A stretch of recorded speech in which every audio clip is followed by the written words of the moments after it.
দুনিয়ার মধ্যে আমার বান্দারা অন্যায় করবে, অপরাধ করবে, নাফরমানি করবে, সপ্তম আসমানের উপরে বাইতুল মামুর আমার ঘর, তোমরা যেটা তাওয়াফ করে পাক সাফ হয়ে যাও, আমাকে রাজি আর খুশি করো, ওই বান্দার এখানে আসতে পারবে না। অতএব আমার বান্দাদের গুনাহগুলো যেন না থাকে, ঝরে পড়ে যায়, এই জন্য বাইতুল মামুরের সোজা বরাবর নিচের জমিনের মধ্যে একটা ঘর নির্মাণ করবে। এই ঘরের মধ্যে আমার বান্দারা তাওয়াফ করবে, আমার বান্দাদের জিন্দেগীর গুনাহ আমি আল্লাহ মাফ করে দিব। ফেরেশতারা এই ঘর নির্মাণ করলেন। আল্লাহ রাব্বুল আলামিন কুরআনুল কারীমের মধ্যে বলেন, ইন্না আউওয়ালা বাইতিন উদিআ লিন-নাসি লাল্লাযী বিমাক্কাতা মুবারাকা ওয়া হুদাল লিল-আলামিন। রব্বুল আলামিন বলেন, নিশ্চয় এই জমিনের সর্বপ্রথম ঘর, ইন্না আউওয়ালা বাইতিন উদিআ লিন-নাস, যা মানুষের কল্যাণের জন্য নির্মাণ করা হয়েছে, এটা হলো মক্কার জমিনের মধ্যে অবস্থিত। এই ঘর আল্লাহ কেন বানালেন? মুবারাকা, আল্লাহ পাক বরকতময় করে ঘর বানিয়েছেন। ওয়া হুদাল লিল আলামিন, বিশ্ব জগতের মানুষের হেদায়েতের জন্য, কল্যাণের জন্য আল্লাহ এই ঘর নির্মাণ করেছেন। কল্যাণের জন্য এই ঘর নির্মাণ করেছেন। এখানে শুধু রহমত আর রহমত, বরকত আর বরকত। বাইতুল নয়, এখানে শুধু রহমত আর রহমত। আল্লাহর হাবিব সাল্লাল্লাহু আলাইহি ওয়াসাল্লাম বলেন, ইয়ানজিলুল্লাহু ফি কুল্লি ইয়াউমিন ওয়া লাইলাতিন 120 রাহমাতান। নবীজি বলেন, প্রতিদিন এবং রাতের বেলায় 120টি করে রহমত আল্লাহর ঘরের উপরে আল্লাহ পাক নাজিল করেন। নবীজি আমার বলেন, যারা তাওয়াফ করে তাদের জন্য 60টি রহমত, আর যারা নামাজ পড়ে তাদের জন্য 40টি। ওয়া 20 লিন-নাযিরিন, যারা তাওয়াফও করে না, যারা নামাজও পড়ে না, শুধু বাইতুল্লাহর দিকে তাকায় থাকে, আল্লাহ কত সুন্দর আপনার ঘর, কত সুন্দর আপনার ঘর। যারা এইভাবে শুধু তাকায় থাকে, নবীজি বলেন, তাদের জন্য 20টা রহমত। বলেন সুবহানাল্লাহ। 120টি রহমত আল্লাহ পাক নাজিল করেন। তাওয়াফকারীদের জন্য 60টি, নামাজীদের জন্য 40টি, আর শুধু তাকায় আছে তাদের জন্য 20টি। সুবহান আল্লাহ রাব্বুল আলামিন ওখানে শুধু রহমত আর রহমত রেখেছেন, বরকত আর বরকত। আল্লাহ পাক ওখানে রহমত রেখেছেন। আল্লাহ তাআলা চান তার প্রিয় বান্দাদেরকে ক্ষমা করবেন, এই জন্য আল্লাহ তাআলার এত আয়োজন। গুনাহগার বান্দাদেরকে পাক সাফ করবেন। বান্দারা জান্নাত থেকে বের হয়েছে, আবার যেন দুনিয়া থেকে ঘুরে জান্নাতে যাইতে পারে, সেই ব্যবস্থা আল্লাহ পাক করে রেখেছে। বাইতুল নাই, আল্লাহর ঘরের, এটা তো একটা রহমত। এখানে আর একটা পাথর আল্লাহ পাক স্থাপন করেছেন, আল হাজারুল আসওয়াদ, কালো একটি পাথর আল্লাহ পাক ওখানে রেখেছেন। এইটাও বান্দাদের গুনাহ মাফের জন্য। সুবহানাল্লাহ বলেন। এই কালো পাথর, এইটাও গুনাহ মাফের জন্য। আল্লাহর হাবিব সাল্লাল্লাহু আলাইহি ওয়াসাল্লাম বলেন, নাযালাল হাজারুল আসওয়াদ মিনাল জান্নাহ। হাজরে আসওয়াদ, এই পাথরটি এসেছে আল্লাহর জান্নাত থেকে। সুবহানাল্লাহ বলেন। হাজরে আসওয়াদ, এই পাথরটি এসেছে আল্লাহর জান্নাত থেকে। নবীজি বলেন, ওয়া আশাদু বায়াদাম মিনাল লাবান। যখন এই পাথরটি এসেছিল, তখন এই পাথরটি দুধের চাইতে বেশি সাদা ছিল। বলেন সুবহানাল্লাহ। নবীজি বলেন, ফাসাওয়াদাতু খাতায়া বানি আদম, বনি আদমের অন্যায় অপরাধ এই সাদা পাথরটিকে কালো করে ফেলেছে। এই পাথরটি ছিল দুধের চাইতেও সাদা, জান্নাত থেকে আসছে। ফাসাওয়াদাতহু খাতায়া বনি আদম, বনি আদমের অন্যায় অপরাধ ওটাকে কালো বানিয়ে ফেলেছে। এই পাথর আল্লাহ পাক রাখছেন বান্দাকে মাফ করার জন্য, বান্দাকে ক্ষমা করার জন্য। এই জন্য রাসূলুল্লাহ সাল্লাল্লাহু আলাইহি ওয়াসাল্লাম নবীজি আমার এই পাথরে চুমো দিয়েছেন। নবীজির সাহাবী হযরত ওমর ইবনুল খাত্তাব রাদিয়াল্লাহু তাআলা তিনি বলেন, হাজরে আসওয়াদকে বলেন, আমি জানি তুমি একটা পাথর ছাড়া কিচ্ছু না, তোমার উপকার করারও কোনো ক্ষমতা নাই, ক্ষতি করারও কোনো ক্ষমতা নাই, এটা আমি জানি। কিন্তু তোমাকে আমি কেন ভালোবাসি, কেন চুমো দেই, আমি দেখেছি আল্লাহর হাবিব তোমাকে চুমা দেন। নবীজি যদি তোমাকে চুমা না দিতেন আমি ওমর তোমাকে চুমা দিতাম। নবীজি তোমাকে চুমা দিয়েছেন, এই জন্য আমিও তোমাকে চুমা দেই। হাজরে আসওয়াদ এটাকে স্পর্শ করতে পারা, এটাকে চুমা দিতে পারা, এর দ্বারা আল্লাহ পাক বান্দার গুনাহগুলি মাফ করে দেন। স্পর্শ করা, চুমা দেয়া, এটা গুনাহ মাফের কারণ, এটা গুনাহ মাফের কারণ। আল্লাহর হাবিব সাল্লাল্লাহু আলাইহি ওয়াসাল্লাম বলেন, ইন্না মাসহাল হাজারিল আসওয়াদি ওয়ার রুকনিল ইয়ামানি, হাজরে আসওয়াদ এটাকে স্পর্শ করা এবং রুকনে ইয়ামানি এটাকে স্পর্শ করা, নবীজি বলেন ইয়াহুতুল খাতায়া হুকান, বান্দার গুনাহগুলি ক্ষমা হয়ে যায়। সুবহানাল্লাহ বলেন। বান্দা শুধু ওই জায়গাটা স্পর্শ করবে, ওই জায়গাটা শুধু স্পর্শ করবে নেক নিয়তে, বান্দার গুনাহগুলো ঝরে যাবে। আল্লাহর হাবিব বলেন, কোন ব্যক্তি যদি সেখানে যাইতে না পারে ভিড়ের কারণে, আশারা ইলাইহি ওয়া কাব্বারা, সে যেন ইশারা দেয়, হাতের ইশারা দেয় আর আল্লাহু আকবার বলে তাকবীর দেয়। নবীজি বলেন সে যেন ইশারা দেয় আর তাকবীর দেয়। এমনটাই আল্লাহর হাবিব তাওয়াফের সময় করতেন। ভিড়ের কারণে যখন যাওয়া যায় না তখন দূরের থেকে ইশারা দেয়া আর আল্লাহু আকবার বলে তাকবীর দেয়া, এতেই বান্দার গুনাহগুলি মাফ হয়ে যায়, এতে বান্দার গুনাহ মাফ হয়ে যায়। জোর করে ঠেলে ওখানে যেতেই হবে এটা জরুরি নয়, কিন্তু আল্লাহর প্রিয় বান্দা যারা, আশিক যারা, যেহেতু এই পাথরটা জান্নাত থেকে আসছে, গুনার কারণে কালো হয়েছে, তাহলে আমি গুনাহগার, ওখানে গেলে অসুবিধা কোথায়? হোক না একটু কষ্ট, এটা ভিন্ন কথা। কেউ যদি না যায়, দূরের থেকে ইশারা দেয়, এটাও ভালো, তার গুনাহ মাফ হবে।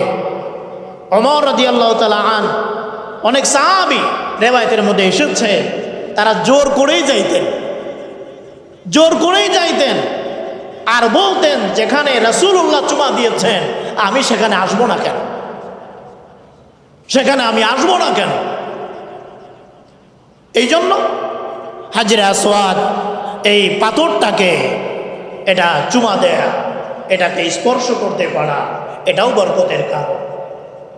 কারণ কিয়ামতের ময়দান, মুসিবতের ময়দানে এই পাথরকে আল্লাহ পাক উঠাবেন, এই পাথরের জবান থাকবে, কথা বলবে, সুবহানাল্লাহ বলেন। এই পাথরের চোখ থাকবে, এই চোখ দিয়ে দেখবে যারা চুমা দিয়েছে, স্পর্শ করেছে, তাদের ব্যাপারে এই পাথর সাক্ষ্য প্রদান করবে, বলে সুবহান। আল্লাহর হাবিব বলেন, ওয়াল্লাহি লা ইয়াবআসান্নাহুল্লাহু ইয়াওমাল কিয়ামা, কিয়ামতের ময়দান, মুসিবতের ময়দানে এই পাথরকে আল্লাহ পাক উঠাবেন। লাহু আইনানে ইউবসিরু বিহিমা, তার দুইটা চোখ থাকবে, চোখ দিয়ে দেখবে। আল্লাহর হাবিব বলেন, ওয়ালিসানুন, তার জবান থাকবে, এই জবান দিয়ে কথা বলবে। আর কিয়ামতের দিন ইয়াশহাদু আলা মান ইসতালামাহু বিহাক্কি, দুনিয়ার মধ্যে থেকে যারা চুমা দিয়েছে তাদের ব্যাপারে এই পাথরটা সাক্ষ্য প্রদান করবে। সুবহানাল্লাহ। এই পাথর সাক্ষ্য দিবে আল্লাহ আপনার এই বান্দা আসছিল, গুনাহগুলি যেন ঝরে যায়, আমার মধ্যে থেকে যায়, এই জন্য এই বান্দাগুলো আসছিল আমার কাছে, বড় আশা নিয়ে আসছিল। বাইতুল্লাহ এটা একটা পাগলামির জায়গা, সুবহানাল্লাহ বলেন। এটা ভদ্রতা না।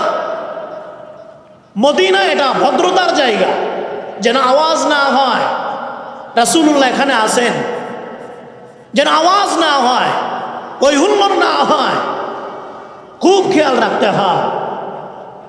কিন্তু মক্কার জমিন এই বাইতুল্লাহ এখানে পাগলামির জায়গা, যার যার মতো দৌড়াইতেছে, দোয়া পড়তেছে, বান্দা চক্কর দিচ্ছে, চতুর্পার্শ্বে ঘুরতেছে। বলে কি কারণে ঘোরে? বলে আল্লাহ বলছেন এই জন্য ঘোরে, কোনো কারণ নাই। রব বলছেন এটাকে তাওয়াফ করতে বলছেন, এই জন্য বান্দা তাওয়াফ করে। সাফা মারওয়ার মাঝে সাই করতে হয়, এক জায়গায় দৌড়াইতে হয়। কেন দৌড়াও?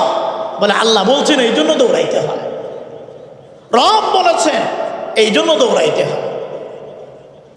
বান্দাদেরকে দেখলেই মনে হয় এটা পাগলের দল, পাগলের বেশে এখানে আসে, একখানা কাপড় পরে, দুইটা কাপড় পরে এই জায়গার মধ্যে আসে। কেমন জানি কবর পথের যাত্রী সব একত্রিত হয়েছে।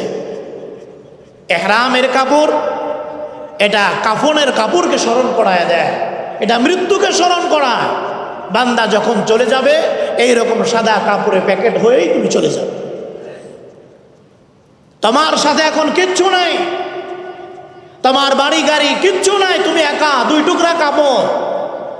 এই সামান্য কাপড় নিয়ে তোমাকে অন্ধকার কবরে যাইতে হবে, এটা স্মরণ করায় দেয়, এটা বান্দাকে স্মরণ করায় দেয়। এই জন্য আল্লাহ পাক হাজরে আসওয়াদ এটাকে রেখেছেন বান্দাকে ক্ষমা করার জন্য, বান্দাকে মাফ করার জন্য। আরেকটি নিয়ামত আল্লাহ পাক এখানে রেখেছেন, সেটা হলো মায়ে জামজাম, জমজমের পানি। এটাও আল্লাহর অফুরন্ত নিয়ামত, অনেক বড় নিয়ামত এটি।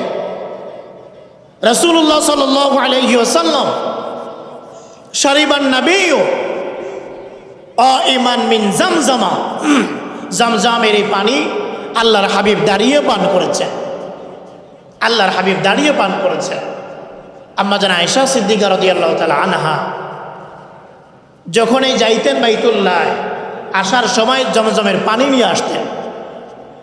জিজ্ঞাসা করা হলে তিনি বলেন যে এই জমজমের পানি ইয়াহমিলু কানা রাসূলুল্লাহ সাল্লাল্লাহু আলাইহি ওয়াসাল্লাম ইয়াহমিলু, আল্লাহর হাবিবও যখন আসতেন জমজমের পানি নিয়ে আসতেন। সুবহানাল্লাহ বলেন। আম্মা জান আয়েশা বলেন নবী যখন ঘরে আসতেন, নবীজিও জমজমের পানি নিয়ে আসতেন, জমজমের পানি নিয়ে আসতেন। কি আছে এই জমজমের পানির মধ্যে? আল্লাহর হাবিব বলেন মা ও জামজামা লিমা শুরিবা লাহু, বান্দা যেই নিয়তেই জমজমের পানি পান করে আল্লাহ সেই নিয়তটাই পুরা করে দেন। বলেন সুবহান। যে উদ্দেশ্যে সে জমজমের পানি পান করে সেটাই কবুল হয়ে যায়, লিমা শুরিবালা সেটাই কবুল হয়। আল্লাহর হাবিব সাল্লাল্লাহু আলাইহি ওয়াসাল্লাম বলেন ইন্নাহা মুবারাকাতুন, ইন্নাহা তুআমু তুমিন ওয়া শিফাউ সুকুমিন। নবীজি আমার বলেন জমজমের পানি এটা বরকতময় পানি। সুবহানাল্লাহ বলেন। নবীজি আমার বলেন ইন্নাহা তুআমু তুমিন, এই পানি এটা ক্ষুধা নিবারণের জন্য সহায়ক। কোন ক্ষুধার্ত ব্যক্তি যদি এই পানি পান করে তার ক্ষুধা দূর হয়ে যায়, তার আর ক্ষুধা থাকে না। এরপর আল্লাহর হাবিব বলেন ওয়াশিফাউ সুকুমিন, যত ধরনের রোগ ব্যাধি আছে সবগুলির জন্য এই জমজমের পানির মধ্যে আল্লাহ পাক আরোগ্য রেখেছে। এই জমজমের পানি পান করলে বান্দা সুস্থ হয়ে যায়, বান্দা সুস্থ হয়ে যায়। এই জমজমের পানি পান করলে বান্দার ক্ষুধা নিবারণ হয়। সুবহানাল্লাহ। আল্লাহ পাক এই পানির মধ্যে এত কুদরত আল্লাহ পাক রেখে দিয়েছেন। নবীজির একজন সাহাবী আব্দুর রহমান ইবনে আবি বকরিন, তিনি বলেন, আমি একদিন ইবনে আব্বাসের কাছে বসা, ইবনে আব্বাসের কাছে বসা একজন লোক আসলেন। তিনি জিজ্ঞাসা করলেন, কোত্থেকে আসছ? বলে, জমজমের পানির ওখান থেকে আমি আসছি। জিজ্ঞাসা করলেন, যেইভাবে পানি পান করার দরকার সেইভাবে কি আপনি পানি পান করেছেন? লোকটা বলল, অকাইফা, সেটা আবার কিভাবে? এটা পান করার জন্য কি আলাদা কোনো সিস্টেম আছে? হযরত ইবনে আব্বাস তিনি বললেন, হ্যাঁ, যখন তুমি পান করবে কিবলামুখী হয়ে পান করবে, বিসমিল্লাহ পড়ে পান করবে, 3 শ্বাসে এই পানি পান করবে, অতাদল্লা মিনহা, এবং তৃপ্তি সহকারে পেট ভরে এই পানি পান করবে। যখন পানি পান শেষ, ফাহমাদিল্লাহ, আল্লাহর প্রশংসা করবে। এইভাবে তুমি এই পানি তুমি পান করবে, এইভাবে জমজমের পানি তুমি পান করবে। এটা শ্রেষ্ঠ পানি, জমজমের এই পানি, এটা শ্রেষ্ঠ ঔষধ। সুবহানাল্লাহ। জমজমের পানি এটা শ্রেষ্ঠ পানি, এটা শ্রেষ্ঠ ঔষধ। আল্লাহর হাবিব সাল্লাল্লাহু আলাইহি ওয়াসাল্লাম বলেন, খায়রু মাইন আলা ওয়াজহিল আরদি মাউ জামজামা। নবীজি বলেন, এই জমিনের উপরে যত ধরনের পানি আছে, জমজমের পানি সকল পানির উপরে শ্রেষ্ঠ পানি। এই পানি হলো শ্রেষ্ঠ পানি। ফিহি তুআমু তুমিন ওয়া শিফাউ সুকুমিন। এই পানির মধ্যে ক্ষুধা নিবারণের উপকরণ রয়েছে, আবার এই পানির মধ্যে সকল রোগের ঔষধ রয়েছে। সকল রোগের জন্য এর মধ্যে ঔষধ রয়েছে, সকল রোগের ঔষধ রয়েছে। এটা ক্ষুধা নিবারণের জন্য সহায়ক। নবীজির সাহাবী হযরতে আবু যর রাদিয়াল্লাহু তাআলা আন, তিনি মক্কায় আসলেন, এসে আল্লাহর হাবিবকে খুঁজতেছেন, তালাশ করতেছেন। কেউ তাকে বলে না যে রাসূলুল্লাহ ওখানে আছেন, কেউ তাকে নিয়ে যায় না। হযরতে আবু যর রাদিয়াল্লাহু তাআলা আন, তিনি বলেন, আমি মসজিদের মধ্যে বসে আছি। হযরতে আলী আসলেন, এসে জিজ্ঞাসা করলেন, কি ব্যাপার, কি চাও এখানে? তিনি বললেন, আমি আসছি সেই লোকের সন্ধানে যাকে সকলেই নবী বলে, তার সন্ধানে আমি আসছি। হযরতে আলী বললেন, চলো আমার সাথে চলো। রাসূলুল্লাহর কাছে নিয়ে গেলেন, আল্লাহর হাবিবের কাছে নিয়ে গেলেন। হযরতে আবু যর রাদিয়াল্লাহু তাআলা আনহু বলেন, আমি দূর থেকে মক্কায় আসছি আল্লাহর হাবিবের সন্ধানে। যাকেই আমি জিজ্ঞাসা করি, কেউ রাসূলের ঠিকানা আমাকে বলে না, রাসূলের কাছে আমাকে নিয়ে যায় না। মসজিদের মধ্যে বসে আছি, হযরতে আলী ইবনে আবি তালিব তিনি আমার কাছে এসে জিজ্ঞাসা করলেন, কি ব্যাপার, এখানে কেন বসে আছেন? আমি বললাম, যাকে সকলেই নবী বলে তার কাছে আমি আসছি, কথা বলতে হবে আমার। হযরতে আলী নিয়ে গেলেন। নবীজির সাথে কথা বলার পরে তিনি কালেমা পড়ে মুসলমান হয়ে গেলেন। বলেন সুবহানাল্লাহ। আল্লাহর হাবিব সাল্লাল্লাহু আলাইহি ওয়াসাল্লাম বলেন, আবু যর, এখানে অপেক্ষা করেন, আমি কিছুক্ষণ পরে এখানে আসব। হযরতে আবু যর বললেন, 1 দিন 2 দিন 3 দিন পর্যন্ত আমি সেখানে অপেক্ষা করলাম। এই দীর্ঘ সময় থাকার সময় খাবার হিসাবে জমজমের পানি ছাড়া আমার কাছে আর কিচ্ছু ছিল না। আমি এই পানি পান করলাম। আমি ছিলাম ক্ষুধার্ত, দুর্বল ছিলাম, আমার স্বাস্থ্যটা ভালো হয়ে গেল। সুবহানাল্লাহ বলেন। আমার ক্ষুধার যন্ত্রণায় পেটের মধ্যে ভাঁজ পড়েছিল, এই ভাঁজটাও দূর হয়ে গেল, আমার স্বাস্থ্য ভালো হয়ে গেল। আল্লাহর হাবিব যখন আসলেন, নবীজিকে আমি জানালাম। আল্লাহর হাবিব বললেন, জমজমের পানি শুধু পানি না, ফিহি তুআমু তুমিন, এর মধ্যে ক্ষুধার নিবারণ রয়েছে, ক্ষুধার নিবারণ রয়েছে। হাজারো রোগ ব্যাধি ঔষধ আল্লাহ পাক এর মধ্যে দিয়েছে। নবীজি তাকে জানায় দেন। এই জন্য জমজমের এই পানি এটা শ্রেষ্ঠ পানি, এটা শ্রেষ্ঠ ঔষধ। এটা অসংখ্য আছে জমজমের পানি পান করার কারণে ক্যান্সারের রোগী তিনি সুস্থ হয়ে গেছেন, কথা বলতে পারেন না এমন আল্লাহর বান্দা বান্দি কথা বলতে পারেন। জমজম পানির ওসিলায় আল্লাহ পাক তাদেরকে সুস্থ করে দিয়েছেন। ওই যে আল্লাহর হাবিব বলেছেন, লিমা সুরিমালা, যে নিয়তে বান্দা এটা পান করে সেটাই আল্লাহ পাক কবুল করে নেন, সেটাই আল্লাহ কবুল করেন। মরক্কোর জমিনের মধ্যে আল্লাহর এক বান্দি, তার নাম হলো লাইলা। এই বান্দি অনেক কিতাব আদি লিপিবদ্ধ করেছেন। এক কিতাবের মধ্যে তিনি লিপিবদ্ধ করেছেন, একবার তিনি মাথা ব্যথার রোগে আক্রান্ত হয়ে যান, প্রচণ্ড মাথা ব্যথা। ডাক্তাররা দিশেহারা হয়ে যান, কোনো সমাধান খুঁজে পাইতেছেন না। আল্লাহর এই বান্দি লাইলা তিনি এটা পরীক্ষা নিরীক্ষার জন্য বাইরে চলে যান। পরীক্ষা নিরীক্ষার জন্য তিনি ফ্রান্সের রাজধানী প্যারিসে চলে যান। ওখানে পরীক্ষা নিরীক্ষা করাবার পরে ডাক্তাররা তাকে জানাইয়া দেন, আপনার রোগ হলো আপনার বুকের মধ্যে ক্যান্সারে বাসা বেঁধেছে। এই ক্যান্সারটা পুরা শরীরের মধ্যে ছড়িয়ে গেছে, এর কোনো ঔষধ নাই, এর কোনো মেডিসিন নাই, ভালো হওয়ার কোনো সম্ভাবনা নাই। যতদিন আপনি বাঁচতে পারেন বাঁচেন, আপনার মৃত্যু এটা নিশ্চিত মৃত্যু।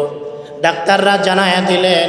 ওই আল্লাহর বান্দি লাইলা তিনি বলতেছেন, আমার স্বামী আমাকে বললেন, এই ফ্রান্স থেকেই তুমি রওনা হয়ে যাও বাইতুল্লাহর দিকে, যাও ওখানে উমরা করে আসো, আল্লাহর ঘরে যাও, ওখানে জমজমের পানি পাওয়া যায়। জমজমের পানির মধ্যে আল্লাহ পাক সব রোগের ঔষধ রেখে দিয়েছেন, ওখানে যাও। আল্লাহর ওই বান্দি বলতেছেন, আমি আমার দেশে না গিয়ে ওখান থেকে বাইতুল্লাহর পানে রওনা হয়ে যাই। বাইতুল্লাহ আসার পরে এখানে আমি নামাজ পড়তে থাকি, কোরআন তেলাওয়াত করতে থাকি, আর খাবার হিসাবে সামান্য একটা রুটি, একটা ডিম, আর সারা দিনটা 24 ঘন্টা জমজমের পানি আমার সম্বল, এটা আমি পান করতে থাকলাম। এই পানি আমি পান করতেছি। কয়েকদিন পান করার পরে আমার শরীরের মধ্যে যে লাল লাল বসন্ত ছেয়ে গিয়েছিল, আমি লক্ষ্য করলাম আমার শরীরের মধ্যে সেই বসন্ত আস্তে আস্তে দূর হয়ে যাইতেছে। আল্লাহু আকবার বলেন। আমি দেখতে পেলাম সেই বসন্ত আর আমার শরীরে নাই, এবং আমি নিজে অনুভব করতে লাগলাম যে আমার মধ্যে হয়তো পরিবর্তন আসতেছে। এখন আর সেই মতো সেই রকম ক্লান্তি নাই, সেই রকম রোগ ব্যাধি আমার অনুভব হয় না। আবার আমি ফ্রান্সে চলে গেলাম পরীক্ষা করার জন্য। ডাক্তাররা যখন আমার পরীক্ষা নিরীক্ষা করলেন, অবাক হয়ে আমার দিকে তাকায় থাকলেন, বললেন, ও আল্লাহর বান্দি, কয়েকদিন আগেই তো পরীক্ষা করে দিলাম, বুকের ক্যান্সার পুরা শরীরের মধ্যে ছড়িয়ে গিয়েছে, বাঁচার কোনো সম্ভাবনা নাই। কিন্তু আজকের রিপোর্ট বলতেছে আপনার শরীরের মধ্যে চুল পরিমাণ ক্যান্সার না, সামান্য পরিমাণ শরীরের মধ্যে ক্যান্সার নাই। কি ব্যাপার, কি কারণে এমন পরিবর্তন হলো? আল্লাহর বান্দি লাইলা তিনি বলতেছেন, আপনারা যখন এই ভয়ঙ্কর রিপোর্টটা আমার হাতে দিলেন, আমার স্বামীর কথা অনুযায়ী বাইতুল্লাহ চলে যায়। আল্লাহর ঘরে যাওয়ার পরে নামাজ পড়ি, আল্লাহর ঘরে যাওয়ার পরে কোরআন তেলাওয়াত করি। জীবনে যত অন্যায় অপরাধ করে ফেলেছি আল্লাহর কাছে ক্ষমা চাই। কোরআনের খতম আমি দিয়েছি। যত ফরজ ইবাদত বন্দেগীর মধ্যে ত্রুটি ছিল সবগুলি সুন্দরভাবে আমি আদায় করেছি, আর সদা সর্বদা জমজমের পানি পান করেছি। জমজমের পানি পান করেছে। আমার বিশ্বাস রাসূল যেহেতু বলেছেন, এই জমজমের পানির ওসিলায় আল্লাহ আমাকে সুস্থ করে দিয়েছেন। আল্লাহ পাক আমাকে সুস্থ করে দিয়েছেন। এই পানির মধ্যে আল্লাহ পাক শেফা রেখে দিয়েছেন। এই পানির মধ্যে আল্লাহ পাক শেফা রেখে দিয়েছেন। এই জন্য মুহতারাম হাজিরিন, যাদেরকে আল্লাহ পাক ওয়াসাআত দিয়েছেন, তৌফিক দিয়েছেন, তারা তো ওখানে যাবেন, আল্লাহর মেহমান হচ্ছেন। হাজরে আসওয়াদ, জমজমের পানি, রুকনে আমানি, যেই গুরুত্বপূর্ণ জায়গাগুলি আছে, অবশ্যই এই জায়গার মধ্যে গিয়ে আল্লাহর কাছে দোয়া করবেন। আল্লাহর নাফরমানি যেন না হয়, চুল পরিমাণ যেন আল্লাহর নাফরমানি না হয়। আল্লাহ আপনাকে পছন্দ করেছেন। আপনি যখন তাওয়াফ করবেন, দিলের মধ্যে রাখবেন, এইভাবেই তো আমার রাসূল তাওয়াফ করেছিলেন। আমার রাসূল জানি কোথায় পাটা রাখছিলেন, আমার রাসূল যেন কোথায় পাটা রাখছিলেন। যদি রাসূলের সাথে একটু মিলে যায়, রাসূল যেই জায়গা দিয়ে দৌড়াইছেন একটু যদি রাসূলের সাথে মিল হয়ে যায়, আল্লাহ আপনি একটু মিলাইয়া দেন, আপনি একটু মিলাইয়া দেন। দিলের মধ্যে রাখা, এখানে তাওয়াফ করেছেন আমার রাসূল, এই জমিনে চলাফেরা করেছেন আমার রাসূল। খুব সতর্কতা অবলম্বন করা, যেন বেয়াদবি না হয়ে যায়, যেন বেয়াদবি না হয়ে যায়, বেয়াদবি যেন না হয়।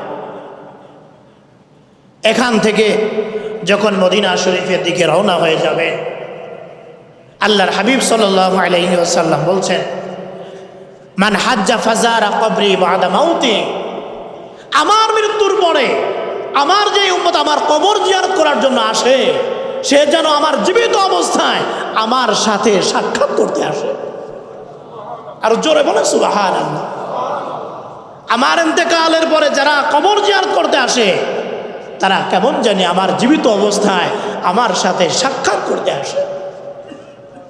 আল্লাহ রাসূল তো ইন্তেকাল করেন নাই, রাসূলুল্লাহ সাল্লাল্লাহু আলাইহি ওয়াসাল্লাম সমস্ত পয়গম্বর কবরের মধ্যে নামাজরত অবস্থায় আছেন।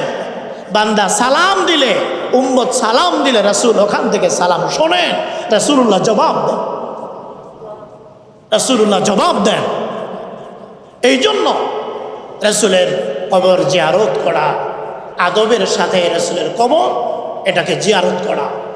অনেক আল্লাহর বান্দা আছে যাইতেছে, ভিড় ঠেলে যাইতেছে জিয়ারতের জন্য, এক হাতের মধ্যে মোবাইল উঁচা করে ধরে রাখছে, মোবাইল ধরে রেখেছে, এটাকে ভিডিও করতেছে। কিছু আল্লাহর নাফরমান বান্দা আছে, বোঝে না তারা, এটা তারা বোঝে না। আল্লাহ রাসূল নিষেধ করেছে এই মোবাইলটা ধরে লাইভে আসে, তার পরিবার পরিজন সবাই ওই মোবাইলের মধ্যে দেখা যাচ্ছে, সবাই এখানে যুক্ত আছে, সবাইকে দেখাচ্ছে আমি আসছি রাসূলের কাছে। আপনি রাসূলের কবর জিয়ারত করতে গেলেন, সওয়াবের কাজ, ফজিলতের কাজ, কিন্তু আপনি তো হারাম কাজ করতেছেন। আপনার বিবিকে হাজার হাজার হাজি দেখতেছে, আপনার মেয়েটাকে দেখতেছে, এর থেকে বাঁচা তো আপনার জন্য ফরজ ছিল, এর থেকে বাঁচা তো ফরজ ছিল। আপনি মোবাইল বের করলেন কেন এখানে? আপনি না আল্লাহর জন্য আসছেন, রাসূলের মহব্বতে আসলেন, আপনি এখানে মোবাইল বের করলেন কিভাবে? আপনি দেখেন না, ডাইনে বামে তাকায় দেখেন, অসংখ্য বান্দা বান্দি, অসংখ্য বান্দারা কান্না করতে করতে দাড়ি ভিজায় ফেলতেছে। অসংখ্য বান্দার চোখের পানি আর নাই। এই শুকরিয়া আদায় করে, আল্লাহ আপনি আমাকে আপনার রাসূলের কাছে আনছেন, আমি কিভাবে আপনার শুকরিয়া আদায় করব? ডাক দিয়ে বলে, হে রাসূল, আপনার গুনাহগার উম্মত সেই বাংলাদেশ থেকে আসছে। হে রাসূল, কতবার স্বপ্ন দেখেছি, কতবার ইচ্ছা করেছি, কত জীবনই পড়েছি। হে আল্লাহর রাসূল, সেই গুনাহগার উম্মত আজকে আসছে আপনার কাছে, এই গুনাহগার উম্মত আসছে। হে আল্লাহর রাসূল, কিয়ামতের দিন আমাদেরকে তাড়াইয়া দিন, কিয়ামতের দিন এই উম্মতকে ভুলে যায়েন না। আপনার একটু সুপারিশ, আপনার হাতের একটু জমজমের পানি, হাউজে কাউসারের পানি আমাদেরকে নসিব করে। আল্লাহর বান্দারা কান্না করতে করতে সেজদায় পড়ে কাঁদে, শুকরিয়া আদায় করে। আর ওই কিছু আল্লাহর বান্দা চুল পরিমাণ অনুভূতি নাই, কোথায় আসছে, কার কাছে আসছে, কোথায় আসছে, কার কাছে আসছে, সামান্য পরিমাণ অনুভূতি নাই। এই জন্য মুহতারাম হাজিরিন, রাসূলুল্লাহ সাল্লাল্লাহু আলাইহি ওয়াসাল্লাম বলেছেন তাদের কথা, এমন একটা জামানা আসবে, ইয়াতি আলান নাসি জামানুন ইয়াখরুজু ফীহি মিনাল হাজ্জি আরবাআতু আসনাফিন এমন একটা সময় আসবে 4 শ্রেণীর লোক হজ আদায় করার জন্য আসবে, বাইতুল্লাহ আসবে, এই মদিনায় আসবে 4 শ্রেণীর লোক। 1 শ্রেণীর লোক আসবে লোক দেখানোর জন্য, সকলে দেখুক আমাকে। ধনী লোকেরা যাবে একটু বিনোদনের জন্য, একটু ঘোরাফেরা করার জন্য। 1 ওয়াক্ত নামাজও সেখানে পড়ে না, দূর দিয়ে ঘোরাঘুরি করে, এই মার্কেট সেই মার্কেটে ঘোরাঘুরি করে, নামাজ পড়ে না ওখানে। অথচ মসজিদে নববীতে নামাজ পড়লে 50,000 রাকাত নামাজের সওয়াব পাওয়া যায়। এখানে নামাজ না পড়ে দূর দিয়ে ঘোরে, মার্কেট করে বেড়ায়। বাইতুল্লাহ নামাজ পড়লে 1 রাকাত নামাজ 1 লক্ষ রাকাত নামাজের সওয়াব পাওয়া যায়। এখানে নামাজ না পড়ে হোটেলে ঘুমায় থাকে। তারা গেছে হজ করতে। রাসূলুল্লাহ বলেন কিছু লোক যায় 2 নাম্বার, কিছু লোক যায় ভিক্ষা করার জন্য। ভিক্ষা করার জন্য আল্লাহর বান্দারা যায়। আবার কিছু লোক ওখানে যায় ব্যবসা বাণিজ্য করার জন্য। কিছু লোক ওখানে যায় লিন্নুজহাতি, লোকেরা আমাকে ইউরাই, লোকেরা আমাকে দেখবে, আমার সুনাম হবে, এই জন্য ওখানে যায়। এই 4 শ্রেণীর লোক বাইতুল্লাহ যায় আল্লাহর রেজামন্দির জন্য, তারা ওখানে যায়। অথচ আল্লাহ বলতেছেন ওয়াতিমুল হাজ্জা ওয়াল উমরাতা লিল্লাহ, হজ উমরা আদায় করো একমাত্র কার জন্য? একমাত্র আল্লাহর জন্য, একমাত্র আল্লাহর জন্য। অনেক আল্লাহর বান্দা আছেন মাশাআল্লাহ, হজে চলে যান, যাওয়ার সামান্য আগে একটু দোয়া নিয়ে যান, বলে যান যে হুজুর যাইতেছি দোয়া করেন। বিশাল করে এলাকার মধ্যে একটা হাঁটটা যাইতেছি আমি, আবার আসার পরে মহল্লা পুরা গরম করে ফেলা ইত্যাদি, এই কাজগুলি করে না। তৌফিক দিয়েছেন, আল্লাহ ডেকেছেন, নীরবে চলে যা, আল্লাহর ঘরে চলে যাইতেছে। আবার যখন আসে নীরব, অন্য কোনো ফিকির নাই, আল্লাহর ঘর থেকে নম্রতা ভদ্রতার সাথে তারা ফিরে আসে। এটা হলো হজ্জে মাবরুর, এটা কবুল হজ। এটা আরেকটি হাদিস শোনায় আপনাদের। রাসূলুল্লাহ সাল্লাল্লাহু আলাইহি ওয়াসাল্লাম বলছেন ইদা খরাজাল হাজ্জু বিমালিন হালালিন, যখন কোন হাজী সাহেব হালাল সম্পদের মাধ্যমে হজ করতে যায়, বাহনের উপরে পা রাখে আর লাব্বাইক আল্লাহুম্মা লাব্বাইক পড়ে, আসমানের একজন ফেরেশতা তাকে ডাক দিয়ে বলে লাব্বাইক ওয়া সাদাইক, তোমার লাব্বাইক কবুল করা হলো, তোমার লাব্বাইক কবুল করা হলো। ও আল্লাহর বান্দা, তুমি যেই বাহনে চড়ে এসেছো এটা হালাল টাকার, তোমার যেই ভরণ পোষণ এইটাও হালাল টাকার বান্দা, তোমার হজ কবুল হবে, কোনো ত্রুটি নাই, কোনো অসুবিধা নাই, তোমার হজ কবুল হবে, নিঃসন্দেহে তোমার হজ কবুল হয়ে যাবে।